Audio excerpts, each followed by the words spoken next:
ನಮಸ್ಕಾರ. ಕೋವಿಡ್ ಮಹಾಮಾರಿ ಮುಗೀತು ಅಂತ ನಾವು ಸ್ವಲ್ಪ ನಿರಾಳ ಆಗ್ತಿರುವಾಗ್ಲೇ ಜಗತ್ತಿಗೆ ಈಗ ಮತ್ತೊಂದು ಹೊಸ ವೈರಸ್ನ ಭೀತಿ ಎದುರಾಗಿದೆ. ಹೌದು, ಅದೇ ಹಂಟಾ ವೈರಸ್. ಈ ವಿಶ್ಲೇಷಣೆಯಲ್ಲಿ ನಾವು ಕೇವಲ ಅಧಿಕೃತ ಮೂಲಗಳು ಮತ್ತು ನೈಜ ಸಂಗತಿಗಳನ್ನಿಟ್ಕೊಂಡು ಯಾವುದೇ ಸುಳ್ಳು ಆತಂಕಗಳಿಲ್ಲದೆ ಈ ವೈರಸ್ನ ಅಸಲಿ ಕಥೆ ಏನು ಅನ್ನೋದನ್ನ ಡಿಕೋಡ್ ಮಾಡೋಣ ಬನ್ನಿ. ಸರಿ, ಹಾಗಾದರೆ ಇವತ್ತಿನ ಈ ವಿಶ್ಲೇಷಣೆಯಲ್ಲಿ ನಾವೇನ್ ನೋಡ್ತೀವಿ ಅಂದ್ರೆ ಹಂಟಾ ವೈರಸ್ನ ಹೊಸ ಆತಂಕ, ಅದು ಹೇಗೆ ಹರಡುತ್ತೆ, ಈ ಕಿಲ್ಲರ್ ವೈರಸ್ ಎಷ್ಟು ಅಪಾಯಕಾರಿ, ಜಗತ್ತಿನಾದ್ಯಂತ ಇದು ಹೇಗೆ ಹಬ್ಬಿದೆ ಮತ್ತು ಕೊನೆಯದಾಗಿ ನಮ್ಮ ಭಾರತದಲ್ಲಿ ಪ್ರಸ್ತುತ ಪರಿಸ್ಥಿತಿ ಹೇಗಿದೆ ಅನ್ನೋದನ್ನ ಒಂದೊಂದಾಗಿ ನೋಡ್ತಾ ಹೋಗೋಣ. ಮೊದಲನೇದಾಗಿ ಈ ಹಂಟಾ ವೈರಸ್ ಜಗತ್ತಿನಾದ್ಯಂತ ಹುಟ್ಟುಹಾಕಿರುವ ಹೊಸ ಆತಂಕದ ಬಗ್ಗೆ ಸ್ವಲ್ಪ ಗಮನ ಹರಿಸೋಣ. ಮರಣ ಪ್ರಮಾಣದ ಈ ಅಂಕಿ ಅಂಶಗಳನ್ನೊಮ್ಮೆ ಗಮನಿಸಿ. ಇದು ನಿಜಕ್ಕೂ ಬೆಚ್ಚಿಬೀಳಿಸುವಂತಿದೆ. ಮೂಲಗಳ ಪ್ರಕಾರ ಈ ಹಂಟಾ ವೈರಸ್ನ ಮರಣ ಪ್ರಮಾಣ ಬರೋಬ್ಬರಿ 40%ರಷ್ಟಿದೆ. ಅಂದರೆ ಸರಳವಾಗಿ ಹೇಳಬೇಕೆಂದರೆ 10 ಜನರಿಗೆ ಈ ಸೋಂಕು ತಗುಲಿದರೆ ಅದರಲ್ಲಿ 4 ಜನ ಪ್ರಾಣ ಕಳೆದುಕೊಳ್ಳುವ ಸಾಧ್ಯತೆಯಿರುತ್ತೆ. ಕೇವಲ 6 ಜನ ಮಾತ್ರ ಬದುಕುಳಿಯಬಹುದು. ಇಷ್ಟೊಂದು ಭಾರೀ ಪ್ರಮಾಣದ ಸಾವಿನ ದರ ಇರೋದ್ರಿಂದಾನೇ ಜಾಗತಿಕ ಆರೋಗ್ಯ ಸಂಸ್ಥೆಗಳು ಇದನ್ನ ನೋಡಿ ಕಂಗಾಲಾಗಿವೆ. ಮತ್ತು ಇದು ಈ ವೈರಸ್ನ ತೀವ್ರತೆಯನ್ನ ಅದ್ಭುತವಾಗಿ ವಿವರಿಸಿದೆ. ತಜ್ಞರು ಮತ್ತು ವರದಿಗರು ಹೇಳ್ತಿರೋ ಹಾಗೆ ಈ ಹಂಟಾ ವೈರಸ್ ಕೊರೋನಾಗಿಂತ 100 ಪಟ್ಟು ಹೆಚ್ಚು ಅಪಾಯಕಾರಿ. ಕೋವಿಡ್ ನಮ್ಮನ್ನ ಎಷ್ಟು ಹೈರಾಣಾಗಿಸಿತ್ತು ಅನ್ನೋದು ನಮ್ಗೆಲ್ಲರಿಗೂ ಗೊತ್ತೇ ಇದೆ ಅಲ್ವಾ? ಹಾಗಾಗಿ ತಜ್ಞರು ಈ ರೀತಿ ಹೋಲಿಕೆ ಮಾಡ್ತಿದ್ದಾರೆ ಅಂದ್ರೆ ಪ್ರಸ್ತುತ ಪರಿಸ್ಥಿತಿಯ ಗಂಭೀರತೆ ಎಷ್ಟಿದೆ ಅನ್ನೋದನ್ನ ನಾವಿಲ್ಲಿ ಅರ್ಥ ಮಾಡ್ಕೊಳ್ಬಹುದು. ಸರಿ, ಎರಡನೇ ವಿಭಾಗಕ್ಕೆ ಬರೋಣ. ಇದು ಅಸಲಿಗೆ ಹೇಗೆ ಹರಡುತ್ತೆ? ಈಗ ಈ ಹರಡುವಿಕೆಯ ಪ್ರಕ್ರಿಯೆಯಲ್ಲಿ ನಿಜಕ್ಕೂ ಕುತೂಹಲಕಾರಿಯಾದ ವಿಷಯ ಏನಂದ್ರೆ ಈ ವೈರಸ್ ಹರಡುವ ರೀತಿ. ಇದು ಪ್ರಮುಖವಾಗಿ 3 ಹಂತಗಳಲ್ಲಿ ನಡೆಯುತ್ತೆ. ಮೊದಲನೇ ಹಂತದಲ್ಲಿ ನಮ್ಮ ಮನೆಗಳ ಮೂಲೆಗಳಲ್ಲಿ ಅಥವಾ ಕತ್ತಲೆ ಇರುವ ಜಾಗಗಳಲ್ಲಿ ಇಲಿ ಮತ್ತು ಹೆಗ್ಗಣಗಳ ಮೂತ್ರ ಅಥವಾ ಹಿಕ್ಕೆಗಳು ಶೇಖರಣೆಯಾಗ್ತವೆ. ಎರಡನೇ ಹಂತದಲ್ಲಿ ಆ ಸ್ರವಿಸುವಿಕೆಯೆಲ್ಲ ಒಣಗಿ ಸಣ್ಣ ಸಣ್ಣ ಧೂಳಿನ ಕಣಗಳಾಗಿ ಬದಲಾಗುತ್ತೆ. ಮತ್ತು ಮೂರನೇ ಹಂತದಲ್ಲಿ ಆ ಕಣಗಳು ಗಾಳಿಯಲ್ಲೂ ಸೇರ್ಕೊಂಡು ಆ ಗಾಳಿಯನ್ನ ನಾವು ಉಸಿರಾಡಿದಾಗ ಅದು ನೇರವಾಗಿ ನಮ್ಮ ಶ್ವಾಸಕೋಶದೊಳಗೆ ಎಂಟ್ರಿ ಕೊಡುತ್ತೆ. ವೈದ್ಯಕೀಯ ಭಾಷೆಯಲ್ಲಿ ಹೇಳೋದಾದ್ರೆ ಇದೊಂದು ಭೀಕರವಾದ ಉಸಿರಾಟದ ಸೋಂಕು. ಈ ಕಲುಷಿತ ಧೂಳಿನ ಮೂಲಕ ವೈರಸ್ ನಮ್ಮ ದೇಹ ಪ್ರವೇಶಿಸಿದ ತಕ್ಷಣ ಅದು ಬೇರೆಲ್ಲೂ ಹೋಗಲ್ಲ, ನೇರವಾಗಿ ನಮ್ಮ ಶ್ವಾಸಕೋಶದ ಮೇಲೆಯೇ ಅಟ್ಯಾಕ್ ಮಾಡುತ್ತೆ. ಇದೊಂಥರ ನಮ್ಮ ಉಸಿರನ್ನೇ ಕಸಿದುಕೊಳ್ಳುವ ಕಳ್ಳನ ಹಾಗೆ ವರ್ತಿಸುತ್ತೆ.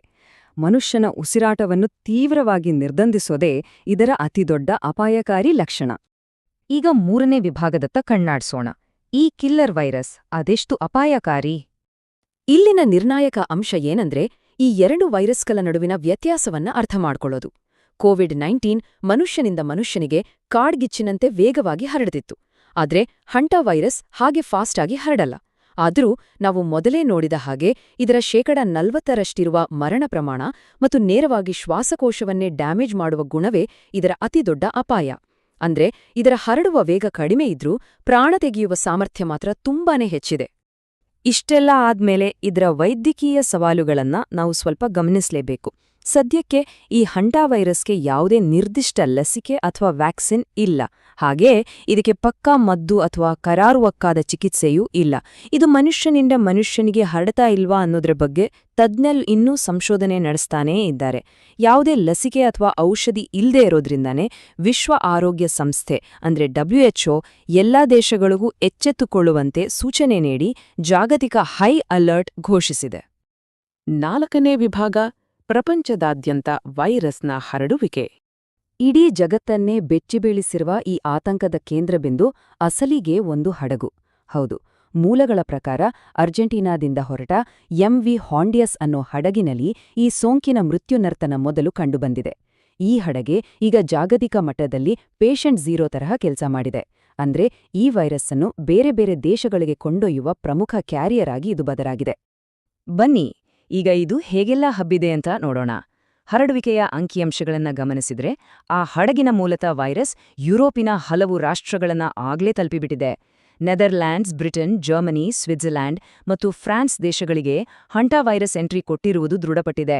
ಅತ್ಯಂತ ಬೇಸರದ ಸಂಗತಿ ಏನಪ್ಪಾ ಅಂದ್ರೆ ಜಾಗತಿಕವಾಗಿ ಈಗಾಗಲೇ 3 ಸಾವುಗಳು ಕೂಡ ದಾಖಲಾಗಿವೆ ಅಂತ ವರದಿಗಳು ತಿಳಿಸಿವೆ. 5ನೇ ಮತ್ತು ಕೊನೆಯ ವಿಭಾಗ, ನಮ್ಮ ಭಾರತದಲ್ಲಿ ಪ್ರಸ್ತುತ ಪರಿಸ್ಥಿತಿ ಹೇಗಿದೆ? ಕೇವಲ 2 ಅನ್ನೋ ಒಂದು ಸಣ್ಣ ಸಂಖ್ಯೆ ಇಡೀ ಭಾರತದಲ್ಲಿ ದೊಡ್ಡ ಮಟ್ಟದ ಆತಂಕವನ್ನ ಸೃಷ್ಟಿಸಿತ್ತು. ಕಾರಣ ಏನ್ ಗೊತ್ತಾ? ಸೋಂಕಿಗೆ ತುತ್ತಾದ ಅದೇ MV ಹೊಂಡಿಯಸ್ ಹಡಗಿನಲ್ಲಿ ನಿಖರವಾಗಿ 2 ಭಾರತೀಯ ಪ್ರಯಾಣಿಕರಿದ್ರು.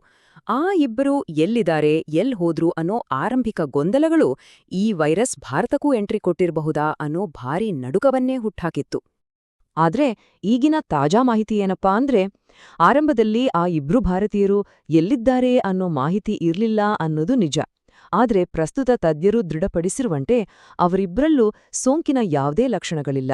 ಕೇಂದ್ರ ಸರ್ಕಾರವು ವಿದೇಶದಿಂದ ಬರುವವರ ಮೇಲೆ ತೀವ್ರ ನಿಗಾ ಇರಿಸಿದೆ ಮತ್ತು ಹಡಗಿನ ಸಿಬ್ಬಂದಿಗಳನ್ನು ಸೂಕ್ಷ್ಮವಾಗಿ ಮಾನಿಟರ್ ಮಾಡ್ತಿದೆ. ಸದ್ಯಕ್ಕೆ ನಮ್ಮ ದೇಶದೊಳಗೆ ಈ ಸೋಂಕು ಇಲ್ಲ. ಆ 2 ಪ್ರಯಾಣಿಕರು ಸಂಪೂರ್ಣವಾಗಿ ವೈರಸ್ ಮುಕ್ತರಾಗಿಯೇ ಮುಂದುವರೆದ್ರೆ ಖಂಡಿತವಾಗಿಯೂ ಭಾರತವು ಈ ದೊಡ್ಡ ಗಂಡಾಂತರದಿಂದ ಪಾರಾದಂತೆಯೇ ಸರಿ.